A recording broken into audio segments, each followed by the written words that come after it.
Hi everybody, I'm Giles Lavelle and welcome back to Python from Scratch, a video series for NetTuts where we're learning all about the Python programming language. This is the third lesson in the series and today we're learning all about functions and modules. In the previous lessons we've downloaded and installed Python and learnt about variables, data types and control structures. So if those aren't concepts you're aware of, then I recommend you go and check out the previous tutorials now to bring yourself up to speed, and then you'll be ready for this lesson. But if this feels about like where you are, then we're ready to get going. We're going to start off by learning about functions, so open up any IDE or text editor of your choice for writing Python, and let's get started. Okay, so I guess a good place to start is defining what a function is. And you can think of functions as a block of code that can be called to run at any time, and as many times as you want. So this is useful if you have a program that does a certain operation lots of times. Instead of having to copy and paste the code to do the operation each place you want to do it, you can simply write a function to do it for you, and then call the function each time you need to do the operation. Functions are pretty much required in order to make large programs. If you try to make a program over about 50 or 60 lines without organizing your code into some functions or other structures, your code is going to become so convoluted and messy that it's going to be impossible to debug or properly develop. So functions make your code smaller, cleaner, easier to read and more modular, which gives you more flexibility in the way you program. So they're pretty great and a tool worth knowing. There are two sorts of functions. There are ones you write yourself and include in your code, and there are ones that are automatically included in Python when you download it, and they're already there to carry out very common procedures. For example, maybe converting an integer into a string or finding the length of a string. There's no real fundamental difference in the way you use them, it's just that you have to write the ones that aren't included yourself. We're going to have a look at writing a simple function now, and then demonstrate how it can be used in real-world code. And then we'll have a look at some of the most important inbuilt functions and how you can make the use of them. So for an example, let's say you wanted to make a script for a e-commerce website, and you had a shopping cart that takes the costs of the items in the cart and then adds them up together to give a total cost. So we'll make a function that can do this. First we're going to need some costs to add up. So just to get started, let's make two variables, call them cost1 and cost2, and give them a number of dollars to represent the cost of each item. So I'm going to create cost1 and set it equal to $15. And cost2 and make that 20. I mean arbitrary numbers just for an example. And I'm just going to save this and I will call it lesson 3. Make sure it's a Python file. Okay, so now we're going to write a function to handle adding up these two prices and also outputting the answer. For now we're going to limit it to having two items just to keep the example simple.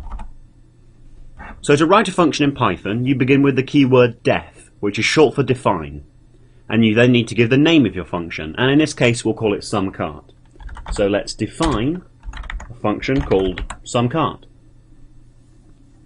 Then you need a set of parentheses, and I'll explain why you need these later. The final thing you need is a colon, and now press enter. Depending on which editor you're using, you might have noticed that the cursor has been indented. If not, you'll need to add your own indentation by hitting tab. Similar to loops and conditionals in the last tutorial, everything contained within this function is going to be indented one space to show that it's part of the function. So inside this function, all I'm going to do is add up the two costs and then store them in a new variable. Let's call that total cost. So total cost equals cost1 plus cost2. And then we just need to print out total cost. Remember, if you're using Python 3, to put parentheses around the total cost because the print statement works slightly differently there. So let's run this code and see what happens. Save that, and I will open up the terminal and navigate to my documents directory where it's saved, and then I will use Python to run this lesson 3 file. Okay, and you can see that nothing's been outputted. So why is this? Well, that's because when you put code in a function, it isn't executed when the program runs unless you explicitly tell Python to run the function. To make it run, what you need to do is type the name of the function and then the parentheses. So let's go back to our editor and then we will call the function by saying sumcart and then the parentheses. Now let's have another go at running the code. And you can see now that we've called our function, we get the answer, and we get 35, which is indeed the sum of these two numbers. So our function worked. Well done, we've now learnt how to do functions in Python. So this is great, but at the moment our functions are a little rigid. Everything about the function is hard-coded into it. For example, say we wanted to use the sumcart function somewhere else in a different part of the program, but instead of adding these two values together, we had two entirely different costs that were held in different variables. What we'd have to do then is write a whole new function with the new variables written in there. And this is not an efficient solution, and it's not the point of functions. So to solve this issue, we use a concept called arguments. They're also known as parameters. And that's what the parentheses are for. An argument is a way of passing data into a function when we don't know which variable that data is going to be in. If that's confusing, let's just take the example I was just talking about wanting to add up two different costs from cost 1 and cost 2 with the same function. Let's add two more costs, 3 and 4. So we'll say cost 3 equals 5 and cost 4 equals 10. There we go. Now we're going to add arguments for the two items that we want to add up. Arguments are defined inside the parentheses, and each argument is given a name with a comma between each one. So I'm going to call them item 1 and item 2.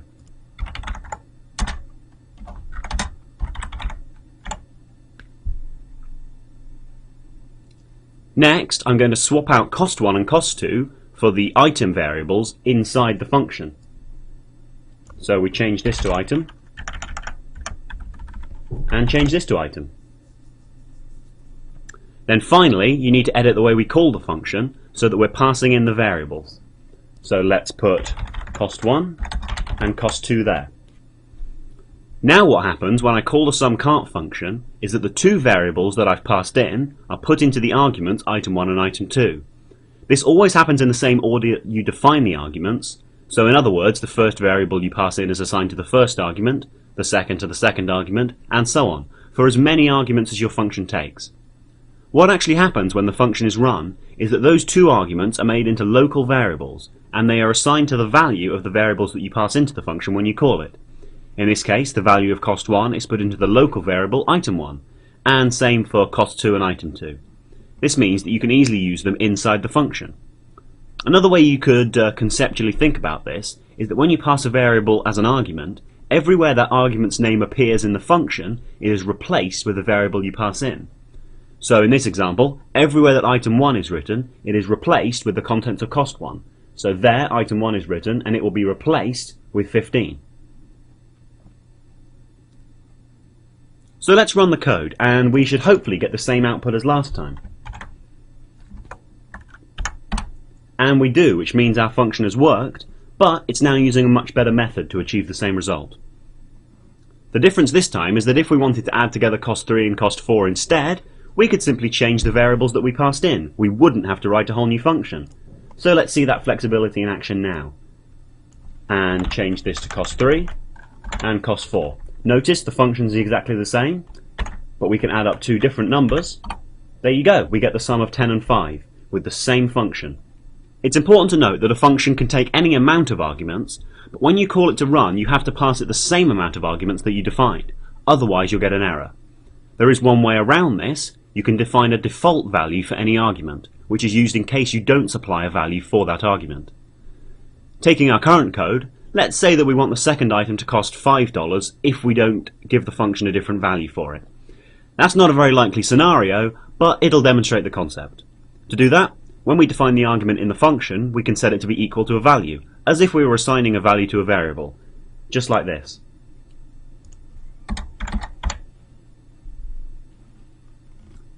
Now, if we omit the second argument in one of the calls of sumcart, it will fall back to the default value of 5, and this won't affect the behavior if you still apply two arguments. So let's run sumcart just calling cost 1 as an argument, and then we'll also do it with cost 3 and cost 4, and hopefully that should work.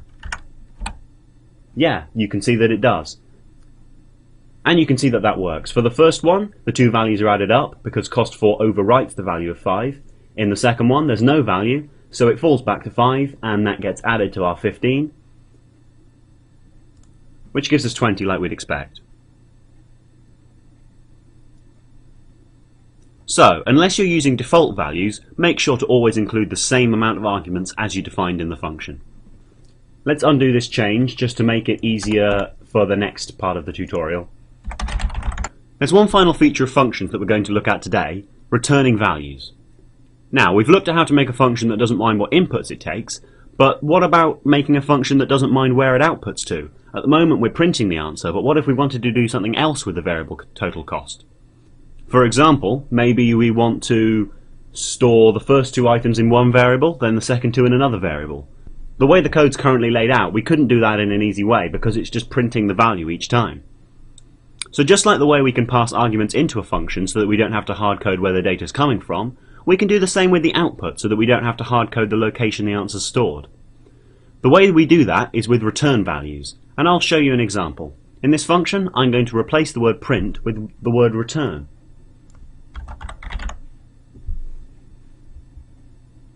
Now, what does that do? Well, obviously the function is no longer going to print out the answer for us. What it's going to do instead is to pass back the value of the variable total cost to wherever we originally called the function. That way we can use the answer in whatever context we needed it originally. Now, in our current program, that's not going to be very useful because we haven't specified anywhere to store it. So let's see how you store that answer in a variable. What we're going to do is when we call the function, we're going to give Python a variable which is going to store the answer.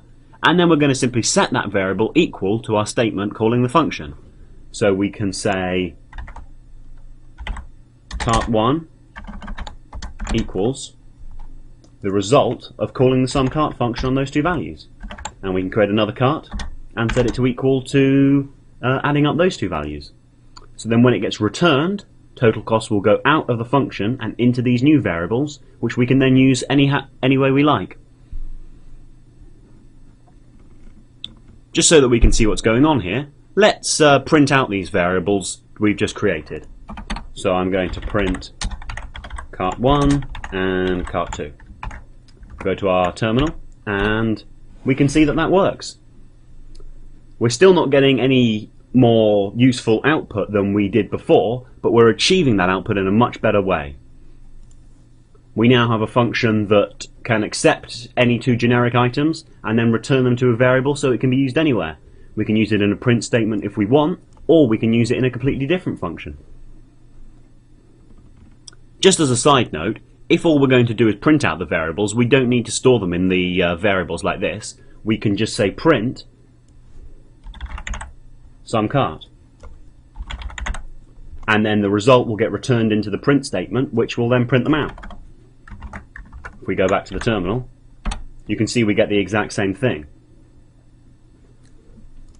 But if you're doing anything more complex than just printing, it's worth creating those variables to store them in. We've got a nice example of a function now, but it's still not all that useful because it can only do two items at a time. However, if you think back to the previous lessons on how we make lists and use for loops, then you can work out how to make this function work for any amount of costs. Remember, a list is just a variable, so you can pass it into a function the same way we did using arguments. Let's have a go at that now. We'll get rid of these costs and create a list of multiple costs. And that can have values of 5, 10, 15 and 20. So this represents 4 different items, each with a different price.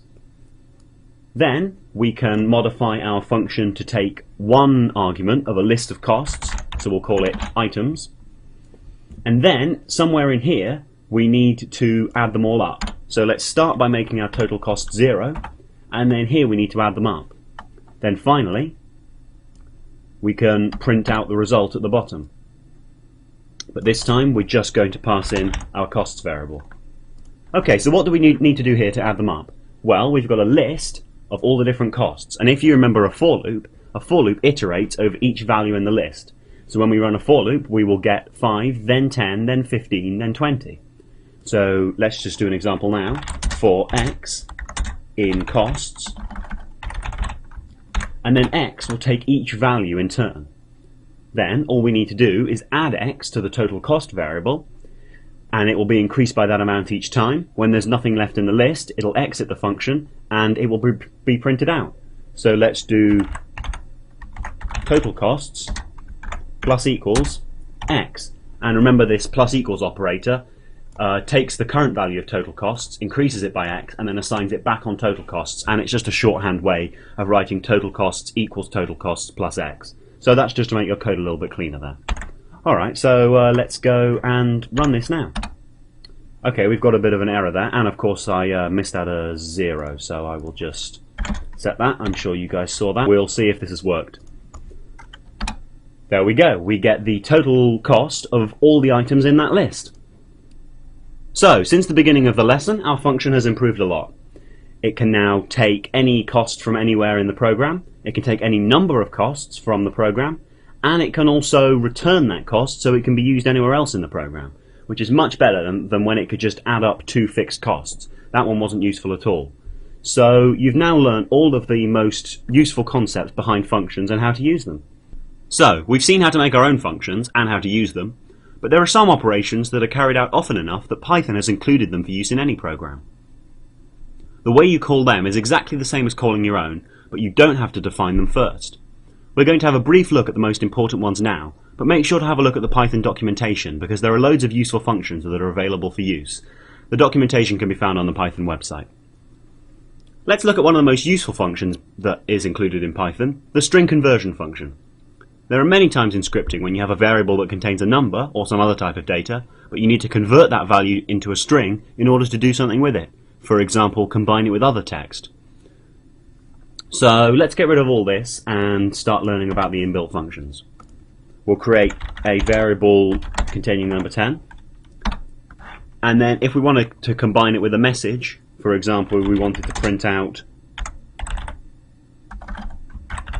the number is, and then we wanted to combine that with number, we would get an error. If we save that and run it, you can see it says it can't concatenate the string and integer objects. So that's where the string conversion function comes in handy. We can turn this number into a string so that it can be combined with our other string. So we will create the string of this number, and we'll go back to our terminal and it should run fine now. There you see, we get the number is 10, and that's exactly what we were hoping for.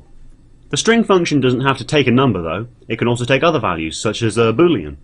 So if we create a variable boolean equals true, and then we print out the value is, and then the string of our boolean, let's see what happens there. There we go. It says the value is true because what it's done is it's turned the concept of true into the closest textual representation it can find, which is the word true. If we try to do that with just a boolean, it would try and concatenate the concept of true and a string, which would obviously result in error because there's no way of doing that. Another common task for strings is to be able to find the length of them, and again Python has an inbuilt function for this so that you don't need to write one. Let's take the string hello world as an example and try to find its length. We'll say our string equals hello world. To do this, we're going to use the inbuilt len function, which stands for length. Just like the previous answer, all we need to do is pass it the string we want to use, and it will return the number of characters in it. So let's print the length of our string.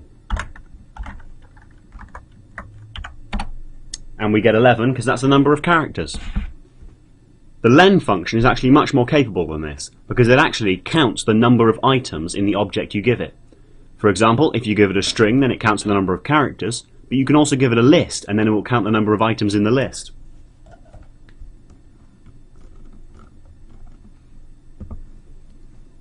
I'm going to move to the terminal now because a lot of the stuff we're writing now is just one-line snippets. Often in Python, you're given a number with decimal points, for example, let's say 10.6. And it's not an integer, but you need an integer to use it. The inbuilt function to convert to an integer is called int, and it works fairly predictably. It can take a number, such as 10.6, and then it will return the integer conversion of that number. It's important to note that int doesn't round the number to the nearest integer, it simply throws away anything after the decimal point. So 10.6 will give you 10 and not 11. So let's say that our number is 10.6, and then find out what our number is, right? 10.6, but if we find out the integer value of the number, we get 10. So that's how int works.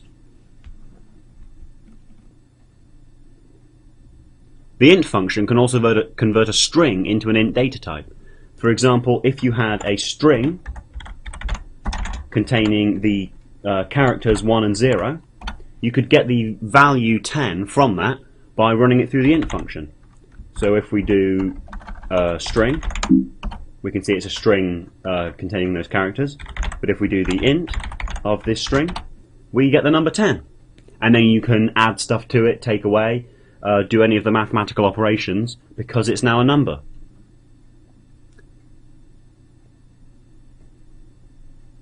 Be careful, because when you're converting from a string to an integer, int will not handle decimal places. For example, if we set string to equal 10.6 and then try to call the int of string, we'd get an error because it can't pass the decimal number to an integer. Alright, as a final look at the inbuilt functions of Python, we're going to take a quick look at the range function. The range function comes up surprisingly often when you start doing more complex things in Python, and while it might not seem massively useful at the moment, it's worth having a look at and getting to know how it works. Range is a function that you use to create a list of numbers following a certain pattern. The simplest example is perhaps that you need to create a list containing all of the numbers from 0 to 10. Instead of typing that out manually and then allocating the memory for the list and then using it, you can simply use the range function to do it all in one line. Range needs you to pass it an integer, and in this case we're going to need to pass it 11, because what range does is it starts at 0 and makes a list counting upwards until it hits 1 less than the number you put in. So if we want our numbers 0 to 10, we can do range 11, and there we go, we get the numbers 0 to 10. Starts at 0, counts up, gets to 1 less than our number, and stops.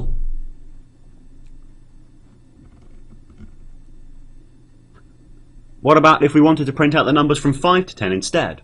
Well, we can include an optional argument, just like we learnt about earlier, for the starting number, and this will print out the numbers 5 to 10. So if we print out the range of 5, 11, you can see we get the numbers from 5 to 10. Starts at 5, counts up, 1 less than 11, and it stops. The final part of the range function is that it can take a step value, and that is how much it jumps up each time. So each time here it's jumping up 1, but what if we only wanted to print the odd numbers under 10? Well, range accepts this step value. So if we start at 1, set it to step up 2, and then the upper limit of 11, we should get all the odd numbers. So let's do range of 1 to 11 and go up 2 each time. And there we go, we get all the odd numbers below 10. Just as a final note on the range function, any of these numbers can be negative as well. So if we wanted to count down from 10 to 1 instead of up, we could set the step to be negative 1 and the starting to be 10 and the limit to be 0. So if we call range of 10, 0 and negative 1, it starts at 10, counts down, negative 1 each time, and then stops before it gets to 0. A final note on range is that it will only deal with integers, so be sure not to give it any values that aren't that, or you will throw an error. Alright, that's as many of the functions as I'm going to show you for today, because there are hundreds and hundreds of inbuilt functions in Python, and it wouldn't be a very interesting video tutorial to just go through listing them all. The important thing is that you now know the concepts behind them and how they work, so you now have the base knowledge you need to go out and find out about the rest of them. A lot of them are pretty obscure and you might end up never using them, so there's no point me teaching you about them now. All of the functions in Python are documented on Python's website, so if you want to go there and look up the thing you're currently trying to do, then you should find a function that does it and you'll know how to use it from the skills you've learnt in this lesson. For the second half of this lesson, we're going to move on to the concept of modules. If functions are groups of code, then modules are groups of functions. There's more to them than that, but you can think it's a good way to think about them for now.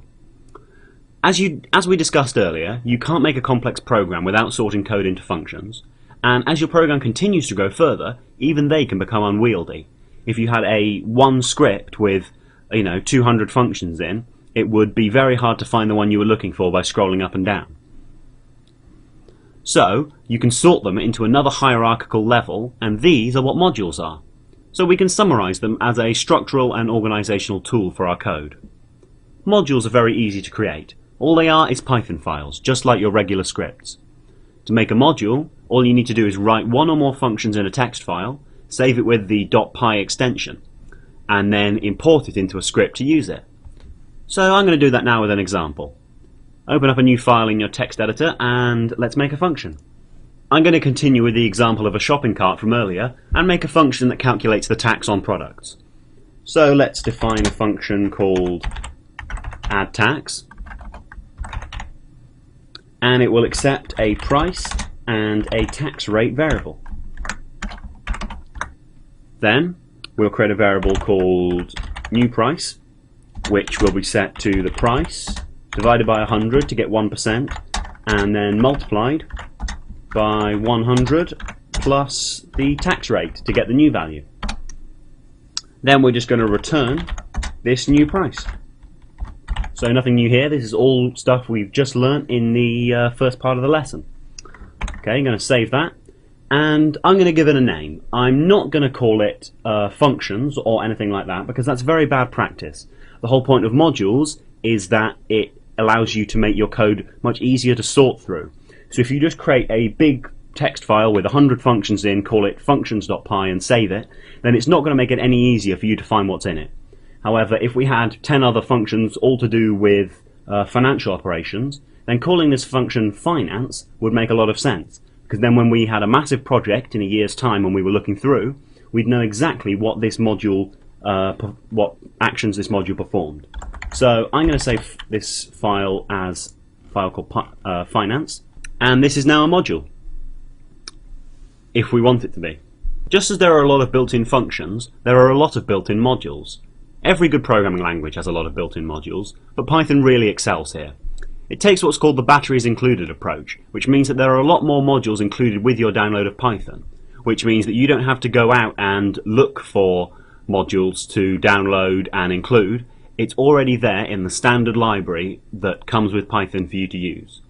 So because Python has such an extensive inbuilt library, just like with the functions, there's no way to cover them all, and again, some of them are quite obscure and you'd never need them. So I'm going to cover a few of the most useful ones, and then you'll know the concepts behind them, so you can check out other ones on the website as and when you need them. In this lesson, I'm going to cover the math module, the random module, the date time module, the OS module, and also the URL lib module, which is used for interfacing with the web. So to use modules, we can use either the import or the from keyword. Import is the simplest and the most common, so let's try that first. You first specify the name of the module, which is simply the file name without the .py extension. So if we wanted to import this finance file, we could just go import finance. It's as simple as that. And notice they're in the same documents directory, so it will be able to find it. If it's in a different directory, it's a little bit more tricky. What this does is it makes it like all the stuff that's written in here is now written in here. You now have access to all of the functions in this script. This means you can then call them just like they are in the regular script. You can also use the from keyword, which allows you to select specific functions from the library if you know which ones you need beforehand. For a module that has hundreds of functions, this is recommended because it saves loading time on functions that otherwise aren't being used.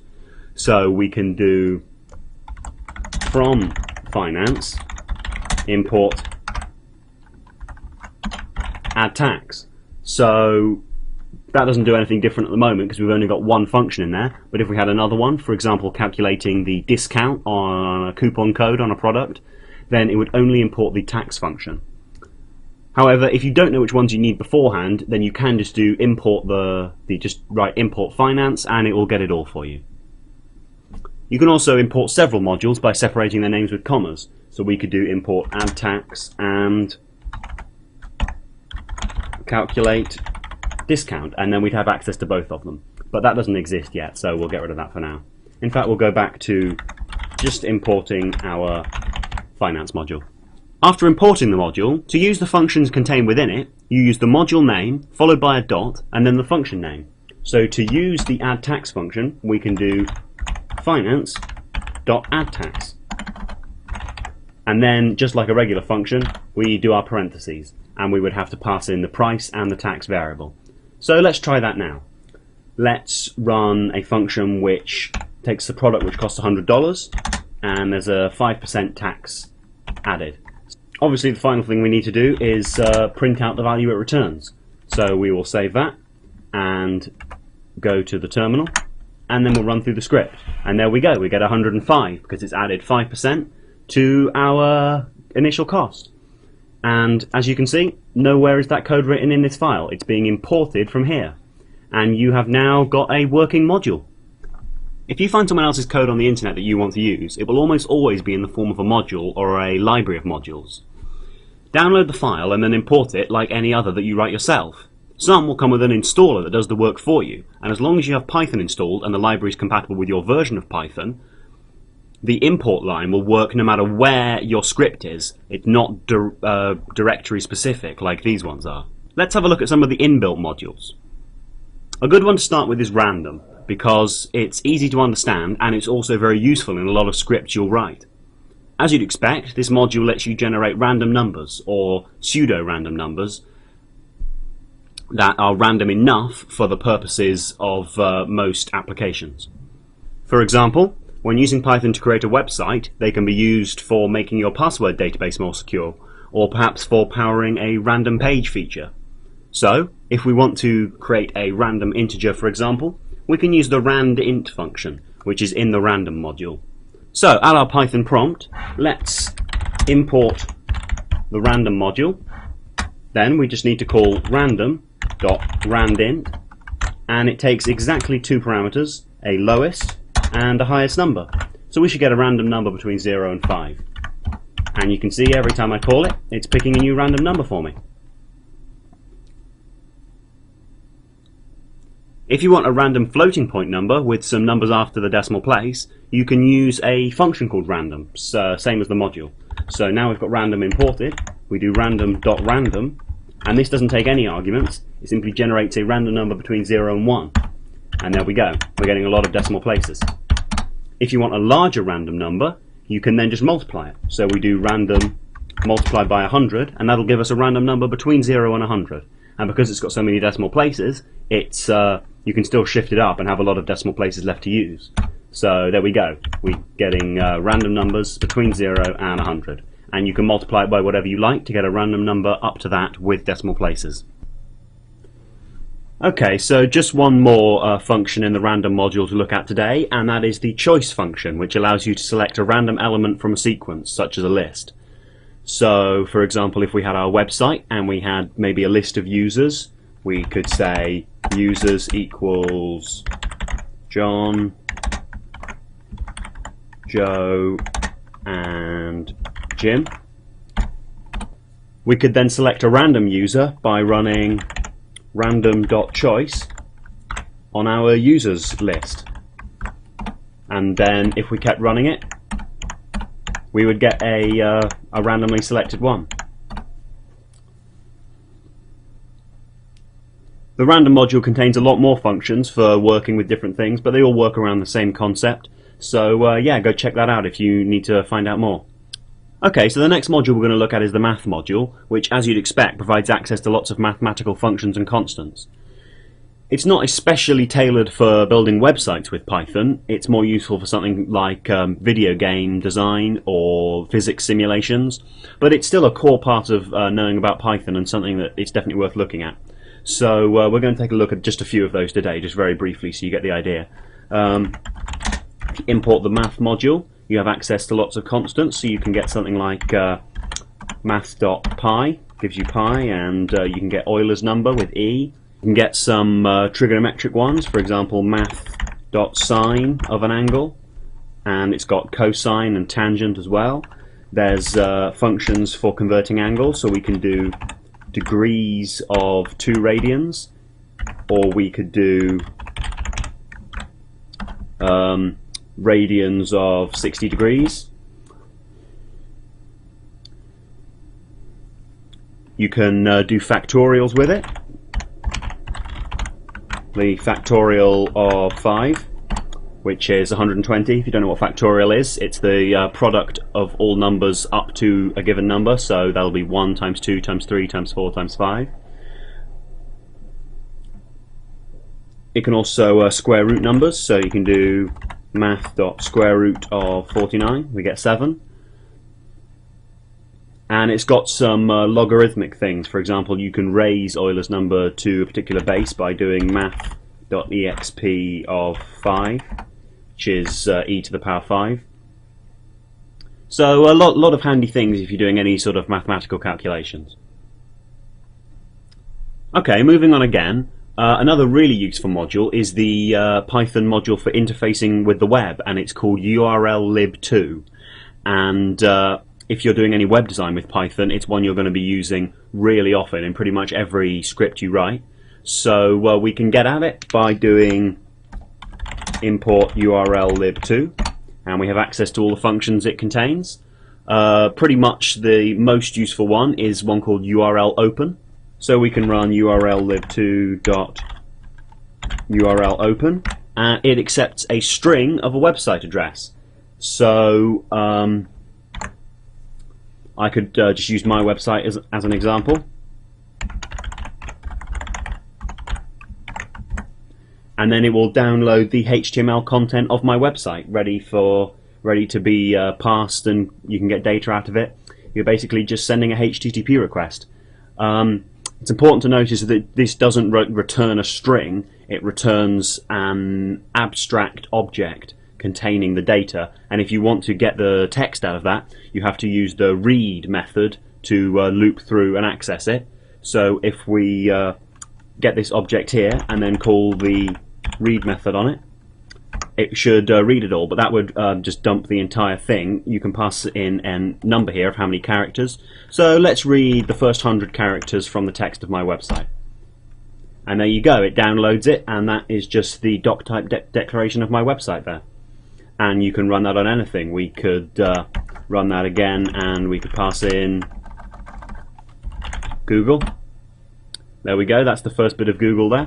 We can get more characters of it. That's a lot more, and it obviously looks like garbage here, but then you can process through it and get all the useful content out. And in later episodes of this series, when we're looking at how to actually build websites with Python, then that's something we're going to be doing.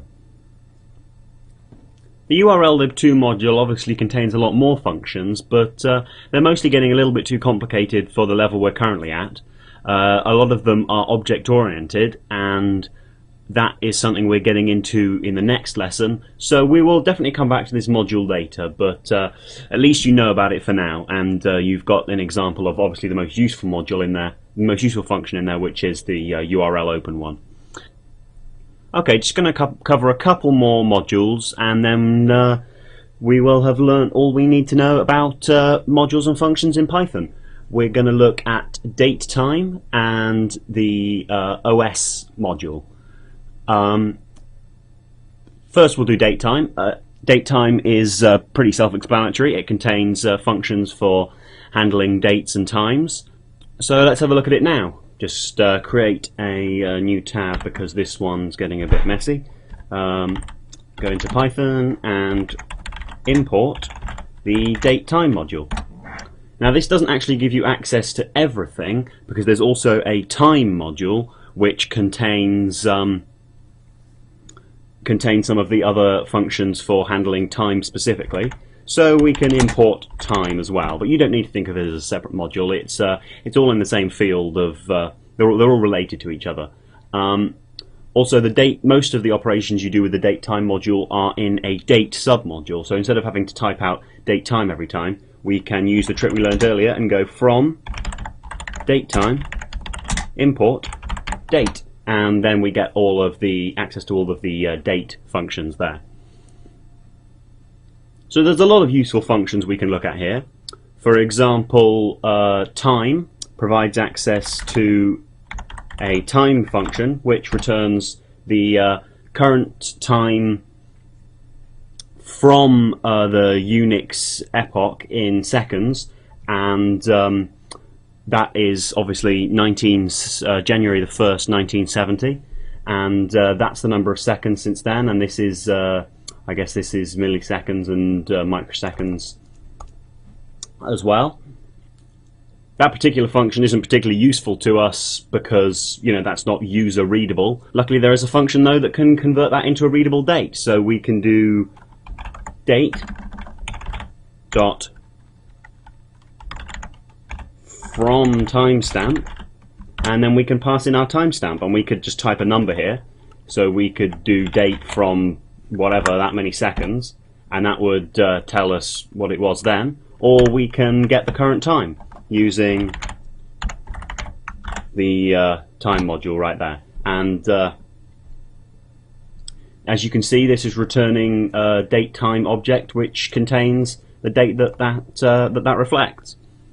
Date also contains a from ordinal method which returns the date a certain number of days after the year 1, so 1 AD. So we could say, you know, 10,000 days maybe. And that would be the 18th of May in the year 28. There's also some functions for formatting these dates into nice readable strings. So if we say current date equals our date from timestamp time.time, then we can just check that current date has got that. There we go. That's not actually a string, that's a date object containing the data. So we can get the string out of it by running a function which gets a string, and it's called string f time. So we can do str f time, and then we can pass in a string which has the format. And the format string contains several special characters which can be used to signify it, and they're preceded with a % symbol. So we can use D for day, or we could use Y for year, and then obviously you can combine them with special characters in the middle. So if you separate your dates with slashes, you could do day / month / year, and that would format it like that. Or if you separate it with dashes, you could do that, or colons, and you could obviously miss out the year. There's a lot of flexibility there in how you format your dates, and this is obviously very useful for something like a comment system if you're getting the time a user posted a comment and printing that out. This is a module that you'll end up using quite a lot with when it comes to web design. There's also another function which automatically puts it in ISO format, so we can do current date.iso format. Alright, we're going to look at just one more module today because I realise there's been a lot to take in. This last module is the OS module, and it provides access to lots of underlying features of the operating system. So let's create a tab, go into Python, and then we will import OS.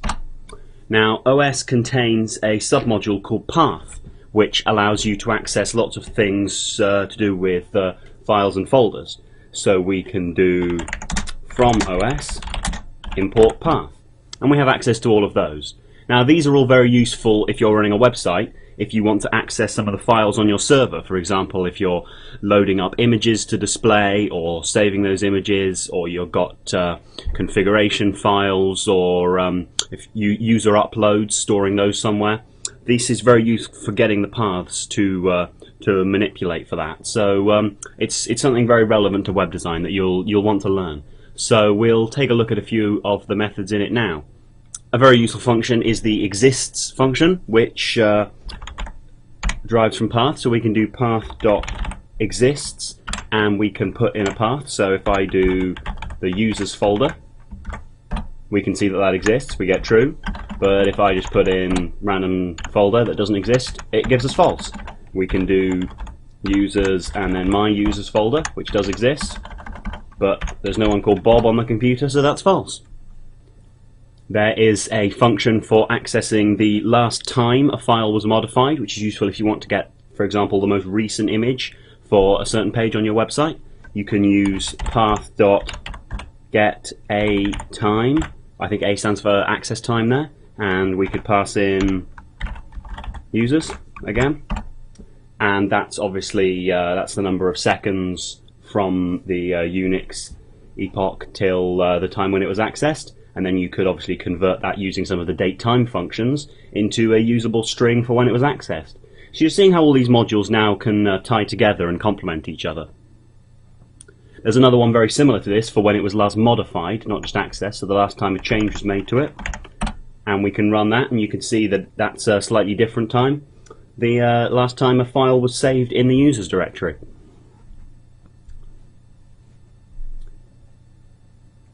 There's a useful one called getSize, which returns the size in bytes of a particular file. So I'll do path.getSize, and I will go for users Giles desktop, and I'll just pick a random file on my desktop. I think I've got a boot file there. That's got an easy name to type. There we go. That's the boot file, and you can see that it is 314,000 bytes, or 314 kilobytes. The OS module also contains a function for joining path names, so we can do path.join, and we could take the C drive and then combine that with our users folder, and then it would give us that. Now you may be thinking, why don't we just type that all as one string or concatenate the string? Well, it's different on every system. If you wanted your Python script to work on Windows and Mac and Linux, the path names are going to be different. For example, Windows uses backslashes to separate folders, so that wouldn't work. This path.join is cross-platform and compatible wherever you want to use it. And also, if you are returning your drives from a different method, you've got a different function that gets you a path, and you want to combine it with another path. Instead of just adding up the strings, you would use this because it's specifically designed to do that and make sure it's compatible. The OS module also contains a lot of other stuff. For example, you can get information about programs that are currently running on the system and how much memory they're using and things, but that's not something that's going to be particularly useful for us in web design, so I'm not going to bother looking into that today. Okay, so we've taken a pretty good look at functions and modules in Python, and you've learnt how to create your own, and also how to use some of the inbuilt ones and the functionality they offer. Just before we finish today, I want to cover two little extra things that aren't necessary, but they're a nice little bonus and make your life a lot easier. They're not specific modules, they're just tools to do with using them. The first one of these is assigning functions to variables. Now, a lot of these functions that we've got have quite long names, and it can get tedious if you're typing it out many times, especially if it inherits from a module and you've got two things to type out. So, for example, if we import random, if we're calling random.random a lot of times, that would get tedious to type out in your script, and you can make it a lot cleaner by assigning this function to a variable. You can do r equals random.random, just like that, and now r is equal to that function, and you can call just r as a function and it will perform the same thing. And you can see now you've made that a lot smaller. So that's a very useful tip, especially if you're importing from modules with long names and you're ending up with a really big string that you're repeating again and again. It also works with functions that have arguments. So if we were doing math.square root, like we saw earlier, that would accept an argument. So 49 was the example I used earlier. You could say that s equals math.square root, and then you could call s the same, s of 49, and that would return the same thing. So that's a useful little tip to know for making your code a little bit cleaner and smaller. just look, if you notice the syntax here, you don't actually put the parentheses afterwards, you just put the name of the module and the function, no parentheses or anything else, because otherwise you'll get an error. The second thing I wanted to mention at the end is how to access modules that are in different folders. I've touched on this a couple of times earlier in the lesson, and if a module is in a different folder to the one you're running, it can cause a few more problems. So you can have, the ones we've been doing, it's been either in the same directory, the documents directory, or it's been the inbuilt modules that are available everywhere. But if you want to have your folder if you want to have your module in a different folder, it's a little bit more tricky, but I'll show you one way of doing that now. There are a couple of ways of going about this, and one of them is to turn the folder into a package. And a package is just another level of organization. A package is a folder containing lots of module files, and then you can import the folder, and it imports all the modules and then all the functions within it. So it's just another level of organization for your code. And in Python, to turn a folder into a package, you have to create a special Python file in it, which tells Python that it's a package. So I've just created a sample here. If we had a script file and then this subdirectory, and then in there we had a module that we wanted to access, we would have to create a file like this, and you give it 2 underscores, then init, and then 2 underscores. And this file can be completely empty. What happens is it is run before, when you import it, this file is run before any others are run. So you can use it for setting things up. Or you can just keep it completely blank, have it not do anything, but it turns this subdirectory into a package. So then from script, you can import my module, even though it's in a different directory. So if we go and open up script in a text editor, so in our script file we can import subdirectory.mymodule, and then we have access to that module even though it's in a different script. If we access my module and we define a function, let's just create a function called greeting, doesn't take any arguments, and it prints hello world. There we go. Then we can run it by doing subdirectory.mymodule.greeting. I think that's what it's called, yeah. And then it doesn't take any arguments. And that should work. So let's go to the terminal, create a new tab there, and I'll change to my documents directory, then change to the lesson 3 directory, and we'll just list the files, and there we go, script. So we will use Python to run that. And you can see we run that script and get hello world, even though it's in a completely different directory right there. So that is one way about accessing files from another directory. You can store them, you can use this init file to turn it into a package and then run it like that. There are other ways of doing it, but they're a little bit more complicated, and this is probably considered best practice, so we might have a little look at them in later episodes. Alright then, that just about does it for today. We've learnt a lot about functions and modules, and if you've made it this far and understood everything, then well done. And if some of it's gone over your head a bit, then just watch the video a couple more times and I'm sure you'll get the hang of it very easily. Next lesson we're going to be learning about object-oriented programming, which is very challenging, but once you get the hang of it, your code is 10 times better than the stuff we've got to at the moment. So be sure to come back for that next one. And if you've got any comments or questions about the stuff we've learnt today, then as always I'm more than happy to answer them in the comments. Thanks very much for continuing to watch this series, and as always check back to net.tutsplus.com for the best development tutorials on the web. I'm Giles Lavelle, thanks so much for watching. See you later, bye.